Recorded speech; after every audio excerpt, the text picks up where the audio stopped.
കണ്ടിട്ട് കൊതിയാണോ?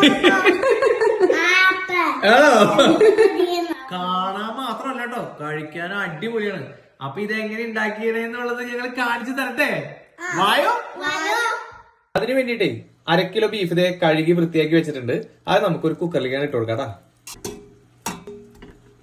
അതിലേക്ക് 1 table spoon Kashmiri മുളക് പൊടി, 1 ടീസ്പൂൺ കുരുമുളക് പൊടി, 1/2 ടീസ്പൂൺ മഞ്ഞൾപ്പൊടി അതങ്ങനെ ഇട്ട് കൊടുക്കാം. അതിലേക്ക് ആവശ്യത്തിന് ഉപ്പിട്ട് കൊടുക്കണം കേട്ടോ. നന്നായിട്ടൊന്ന് മിക്സ് ചെയ്തെടുക്കണം. അതിലേക്ക് ഒരു അല്പം വെള്ളം ഒഴിച്ചു കൊടുക്കണം കേട്ടോ.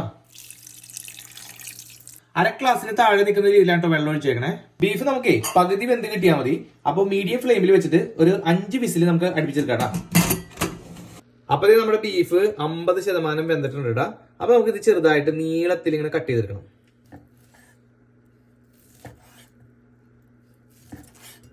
ഈ ഒരു നീളത്തിൽ നമ്മൾ ഇത് കട്ട് ചെയ്തെടുക്കാം കേട്ടോ. എല്ലാ ബീഫിന്റെ ഇവിടെ നീളത്തിൽ അരിഞ്ഞു വെച്ചിട്ടുണ്ട് കേട്ടോ.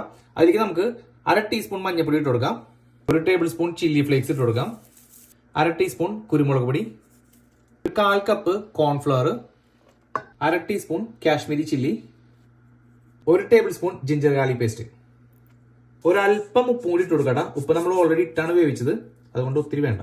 ബീഫ് വേവിച്ച് വെച്ച് വെള്ളം ഉണ്ടല്ലോ, അതിനകത്ത് ഒരു അല്പം കൂടെ ഒഴിച്ചു കൊടുക്കാം.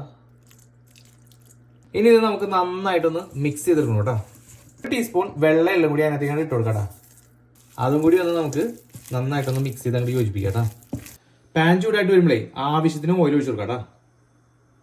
മാരിനേറ്റ് ചെയ്ത ബീഫ് ഉണ്ടല്ലോ, ഒരു 20 മിനിറ്റ് കഴിഞ്ഞ് കഴിയുമ്പോൾ നമുക്ക് വറുത്തെടുക്കാം.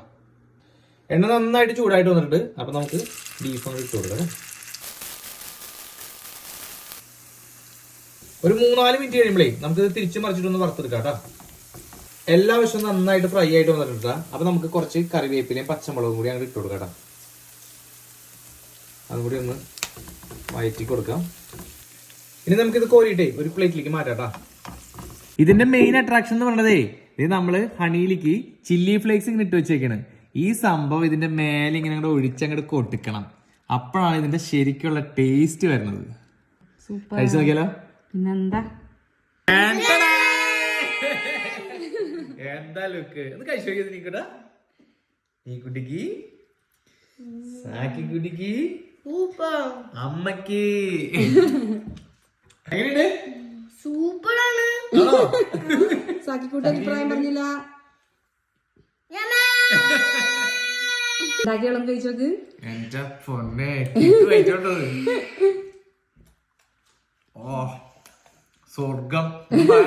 കിടു പറഞ്ഞാൽ കിടു കഴിച്ചുകൊണ്ട് ഇങ്ങനെ കഴിച്ചു കഴിഞ്ഞാൽ പിന്നെ കഴിച്ചുകൊണ്ടേ ഇരിക്കും. അതാണ്.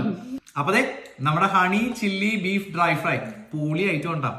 ഒരു പ്രാവശ്യം ഇങ്ങനെ കഴിച്ചു തുടങ്ങി കഴിഞ്ഞാൽ നമ്മളിങ്ങനെ കഴിച്ചുകൊണ്ടേയിരിക്കും, നിർത്തൂല. അപ്പൊ എല്ലാവരും ഉണ്ടാക്കി നോക്കണം, വളരെ ഈസിയാണ്. ഉണ്ടാക്കി നോക്കിയിട്ട് ഇഷ്ടപ്പെട്ട് കഴിഞ്ഞാൽ ലൈക്ക് ചെയ്യാനും ഷെയർ ചെയ്യാനും കമന്റ് ചെയ്യാനും ഒന്നും മറക്കരുത്. നിങ്ങളുടെ പേജ് ആദ്യമായിട്ടാണ് കാണുന്നതെങ്കിൽ ഫോളോ ചെയ്തിട്ട് ഞങ്ങൾ കൂടെ കൂടിക്കൊള്ളൂട്ടാ. അപ്പൊ എല്ലാവർക്കും നല്ലൊരു ദിവസം ആശംസിക്കുന്നു. Have A good day. Bye bye.